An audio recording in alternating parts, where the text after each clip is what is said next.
InDesign is desktop publishing software.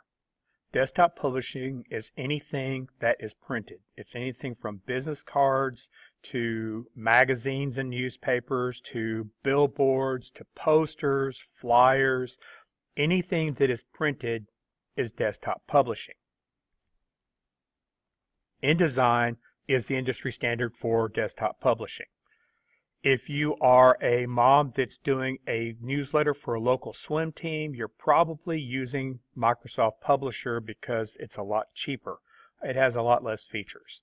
If you're doing anything professional, any magazine that you know of, read, whatever, any newspaper that you see, open and read, anything that is professionally done will be done in InDesign. It is absolutely the industry standard. When you open up InDesign and you click New, the first thing you're going to get is this dialog box. So for the most part, you're just going to click OK and move on unless you have specific reasons to do other stuff.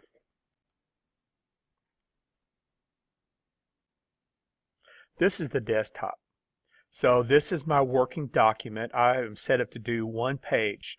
You'll notice that there is gray. This is off the page. Then here's the edge of the paper. You see this pinkish purplish border? That's where my margins are set. Right now I'm set to 1/2 inch margins, or 1/4 inch margins actually. This is my toolbar. You're used to seeing these are properties. The properties change depending upon the tool that I choose.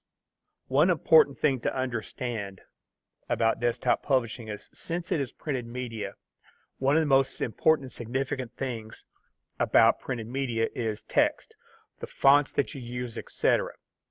Text is so big that it actually has two palettes. So if I click on my text tool, you're going to notice that I've got this little A thing and I got this paragraph mark. These give me different sets.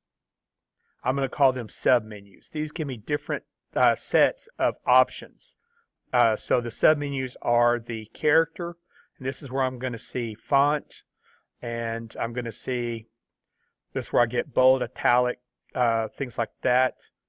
I can change my height. There's different options we'll talk about later, but this is all caps, superscript and subscript, caps, underline, strike through, and we'll talk about this kind of stuff later. The other option is here, and this is where I get my left justify, center, right justify, and there's some other options, again, we'll talk about later. But text is so big that it has these two separate menus.